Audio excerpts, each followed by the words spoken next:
Selamat datang di CD Live Revolution Series bersama Tung Desem Waringin.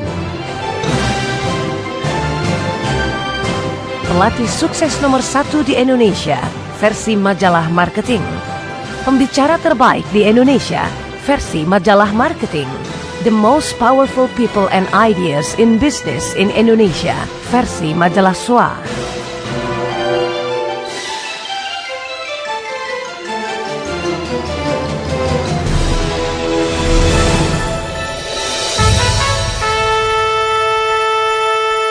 Selamat datang di CD ke-19.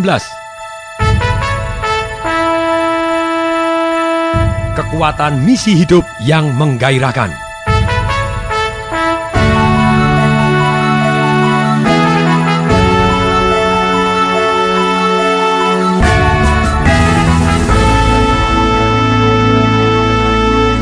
Kalau Anda ditanya, apa misi hidup Anda? Apa tujuan hidup Anda? Apa purpose of life Anda? Anda diciptakan Tuhan untuk apa sih di dunia ini? Kalau kemarin kita memberikan satu yang namanya pondasi, sekarang kita memberikan arah dan arti hidup ini, sehingga hidup kita menggairahkan. Ketika saya di universitas melakukan survei tentang sistem kebersihan di kota Solo, pada waktu itu kota Solo, my hometown, kota asal saya, itu mendapatkan piala Adipura untuk ke-7 kalinya. Dan menjelang ke-8 kali, dan pada waktu ketika saya survei, dan saya bandingkan dengan kota-kota yang lain untuk pasukan kuning, pada waktu itu pasukan kebersihan pakai baju warnanya kuning semua. Waktu mereka bersih-bersih, kalau di kota yang lain, saya tanya, Pak, sedang apa? Matanya memandang saya dengan aneh, mungkin dia dalam hati maki-maki saya. Ini orang goblok atau kenapa? Buta atau kenapa? Oh jelas nyapu, begitu ditanya. Betul juga, ternyata dengan wajahnya yang aneh dia memandang saya, kemudian dia ngomongnya begini, ya nyapu, masa nggak lihat? Udah gajinya kecil, ditanya-tanya, gangguin lagi. Wow, kalau dia seperti ini, saya mau tanya, apakah hasilnya bersih atau bisa jadi terserah dia? Sudah pasti terserah dia hasilnya. Kemudian yang kedua, pada waktu saya tanya yang di kota Solo, petugas kebersihannya jawabannya beda. Dengan pertanyaan yang sama, Pak, sedang apa Pak? Dia menjawab, oh Pak, saya sedang mempertahankan piala Adipura Pak, untuk ke-8 kalinya. Pasti Pak, Solo pasti akan dapat Adipura Kencana. Sebagai catatan, Adipura Kencana itu apabila 8 kali berturut-turut mendapatkan piala kebersihan, berarti dia mendapat satu yang namanya Adipura Kencana. Itu 8 kali berturut-turut. Dan kemudian, bahkan dia ngomong gini, dan Bapak harus tahu Pak, piala Adipura 1, kedua, ketiga, sampai ke-7, saya juga andil. Aha. Ketika dia ditanya, apa yang Anda kerjakan? Dan dia memberikan satu misi yang lebih mulia dari hanya sekedar menyapu saja. Pertanyaan saya, kira-kira mana yang lebih bersih? Orang yang mempunyai misi yang lebih mulia, atau yang sekedar, ya saya ini sedang nyapu? Atau yang, saya ini sedang mempertahankan piala Adipura. Bahkan saya pasti yakin Pak, mendapatkan piala Adipura Kencana. Sudah pasti yang kedua inilah yang akan membuat dia jauh lebih semangat dan hasilnya jauh lebih baik. Sama persis, misalnya ada orang yang sedang membangun katedral Santo Petrus di Italia sana. Yang satu sama-sama nyemen, ketika ditanya, Pak sedang apa? Sedang nyemen, itu aja nanya. Tapi yang satu ketika ditanya, kamu sedang apa? Oh, saya sedang membangun gereja terbesar di dunia. Yang ini merupakan bukti apa yang bisa dilakukan Tuhan melalui manusia. Mana kira-kira yang bangunannya lebih baik dan hasilnya lebih baik? Sama persis ketika orang membangun masjid, membangun pura, membangun apapun. Ketika ditanya, yang satu cuman, yes saya asalnya men, tapi yang bilang yang satu ngomong bahwa ini adalah bukti karya Tuhan melalui manusia. Apa yang bisa dibuatkan oleh manusia untuk membuat gereja atau membuat masjid, membuat pura yang terbesar, yang terbaik, yang bisa bertahan sangat lama, yang akan hidup jauh lebih lama dibanding nyawa saya. Wow, hasilnya pasti akan sangat-sangat luar biasa. Inilah jawaban manusia yang mempunyai sebuah misi. Ini semacam perasaan yang dapat Anda jadikan sasaran dalam penciptaan sebuah misi bagi diri Anda sendiri. Sebuah misi bukanlah sesuatu hal yang Anda paksakan kepada diri Anda sendiri, atau sesuatu hal yang terlahir dari hal-hal yang sedang menarik perhatian Anda sekarang saja. Misi lebih besar dan lebih dalam daripada itu. Misi merupakan sesuatu yang Anda temukan di dalam diri Anda.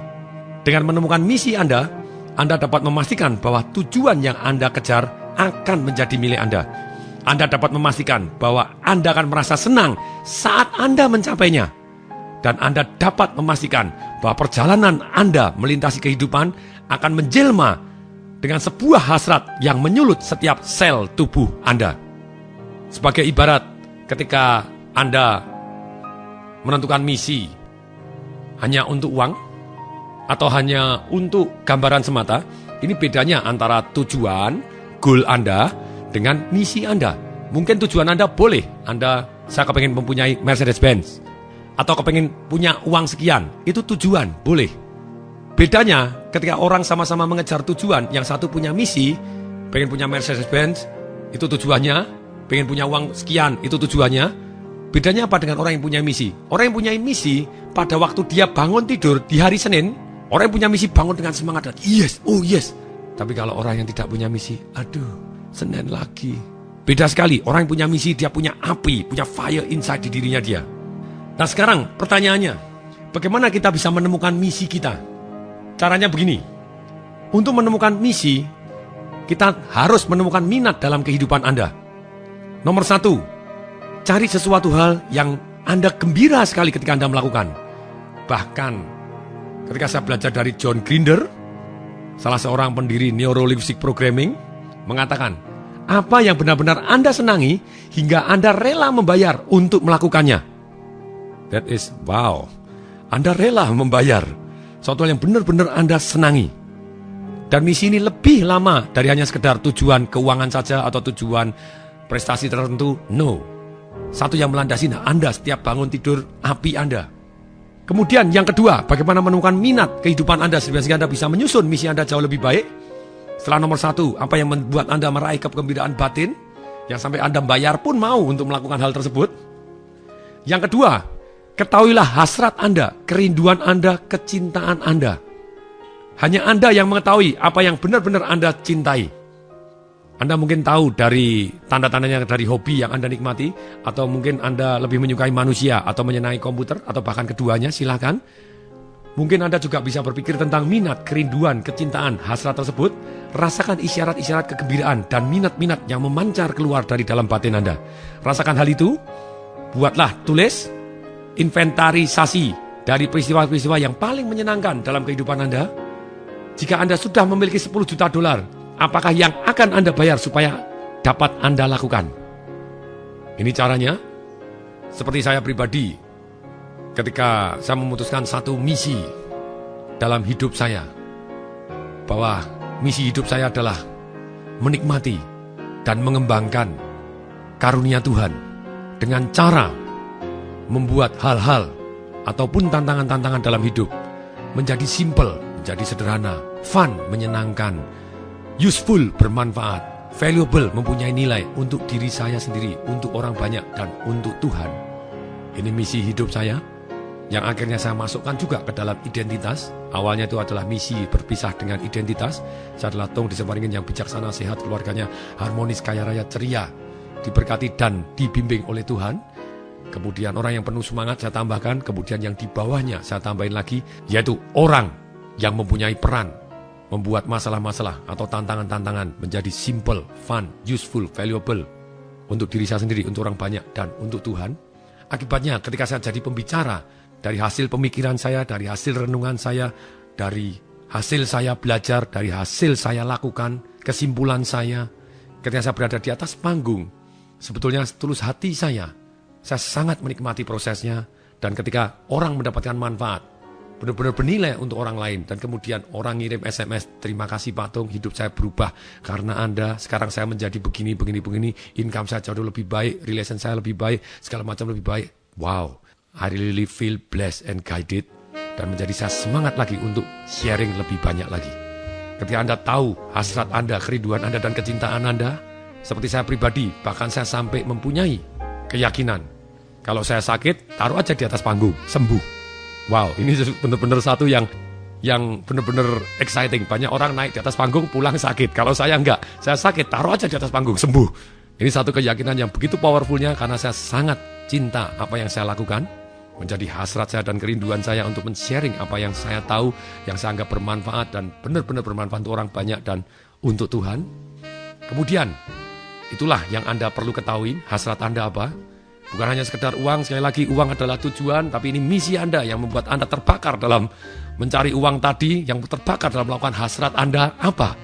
Sungguh beda sekali, sama-sama orang cari uang, tapi yang satu punya misi, satu tidak punya misi, beda sekali. Kemudian, yang ketiga, bagaimana Anda bisa menemukan minat kehidupan Anda? Ketiga, pusatkan perhatian kepada siapa yang Anda kagumin. Perhatikan, dengarkan pahlawan-pahlawan dan orang-orang yang Anda kagumin, pria dan wanita yang Anda ingin jadi seperti mereka. Siapa yang ingin Anda saingin atau tiru sepanjang hidup Anda? Para pahlawan ini mungkin memiliki minat, kehendak, dan tujuan yang tidak jauh berbeda. Berikan perhatian dan nikmatilah mereka. Lihatlah dalam layar mata pikiran Anda, dalam film di batin Anda, dan rasakan kegembiraan yang sudah Anda dapatkan bila Anda menjadi seperti dia. Contoh orang-orang yang sudah menemukan misinya. Misalnya Steven Spielberg, sutradara Jurassic Park, E.T., dan sekian banyak film yang box office dunia. Steven Spielberg menggambarkan pekerjaannya sebagai, saya senang sekali berkreasi dalam film saya. Saya menggunakan imajinasi sebagai alat kreasi yang hebat. Saya bermimpi untuk mencari nafkah. Sekali sebulan, langit runtuh di atas kepala saya. Saya tersadar dan saya melihat film yang lain yang ingin saya buat. Kadang saya berpikir bahwa otak saya berisi bola-bola kecil.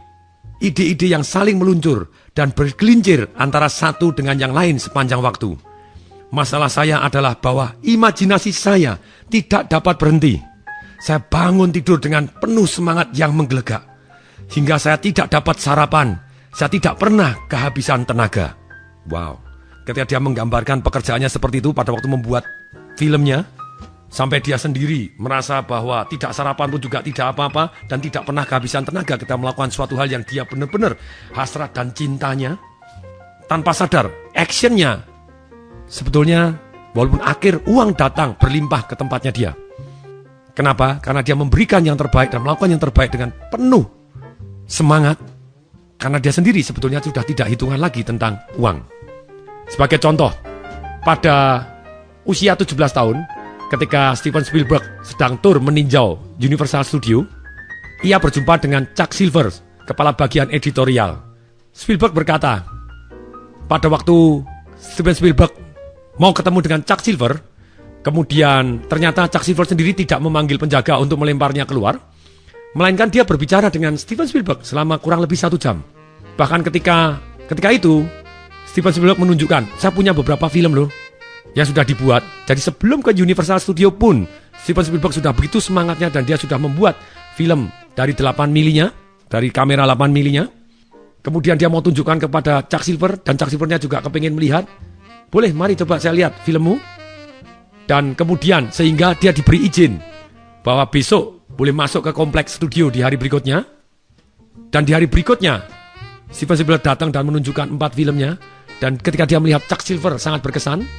Beberapa hari setelah meninjau Universal Studio, Steven Spielberg tidak menunggu undangan, tidak menunggu sampai dia lulus, tidak menunggu tawaran dia mau dibayar berapa. Dia tidak peduli.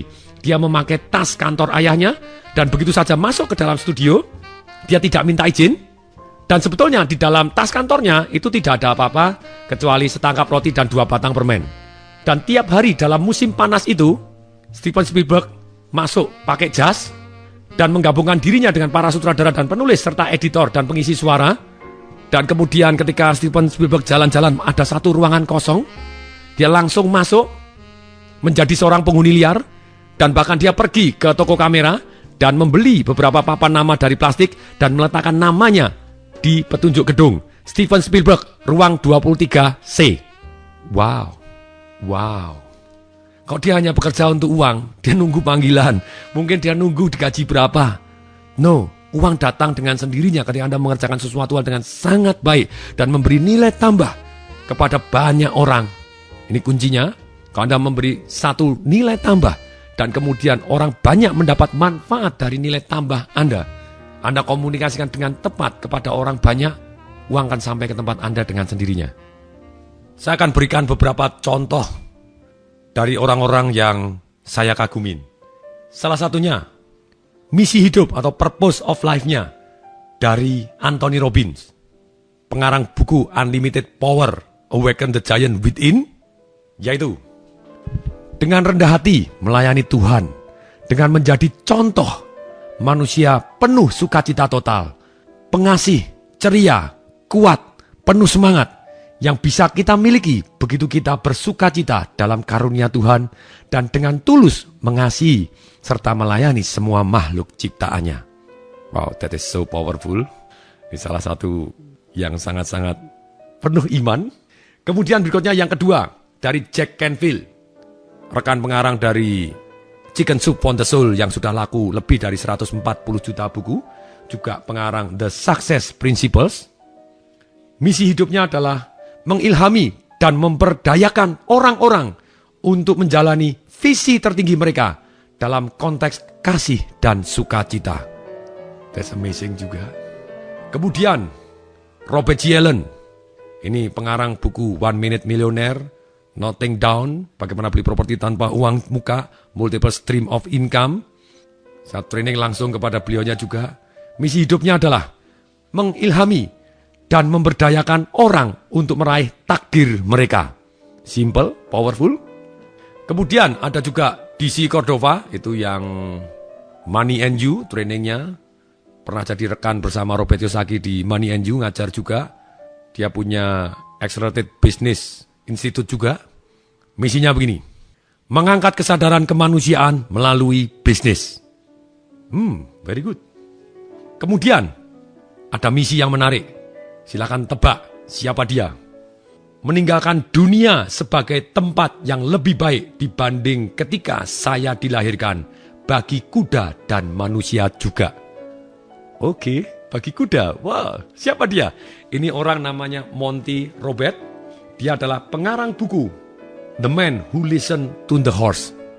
Kemudian berikutnya, teman baik saya, orang yang memberi testimoni di dalam buku saya, Mark Victor Hansen, pengarang Chicken Soup for the Soul yang bukunya sudah laku 140 juta buku. Dan juga pengarang buku One Minute Millionaire.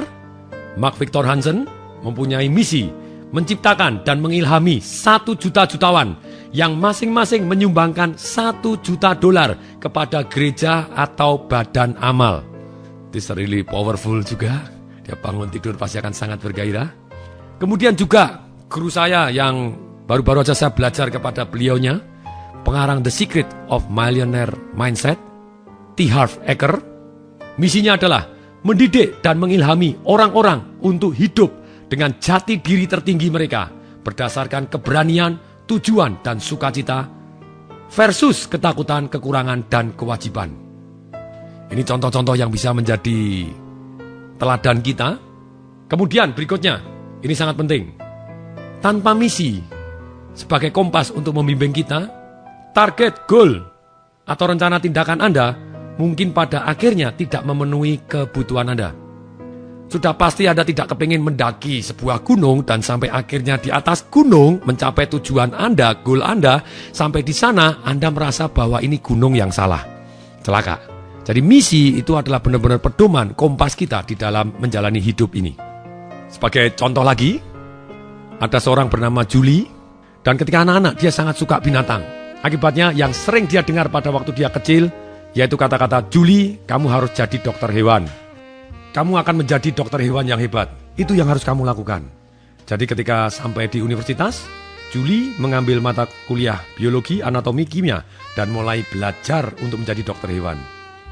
Kemudian ketika dia berada di luar negeri, ketika mendapatkan beasiswa di Manchester, Inggris di tahun terakhir dia kuliah, ketika dia jauh dari tekanan keluarga dan staf pengajar di Ohio State University yang dimana dia mengambil fakultas kedokteran hewan, pada suatu hari yang membosankan dia duduk di mejanya dan dia dikelilingin banyak sekali buku-buku biologi dan dia melamun menatap di luar jendela.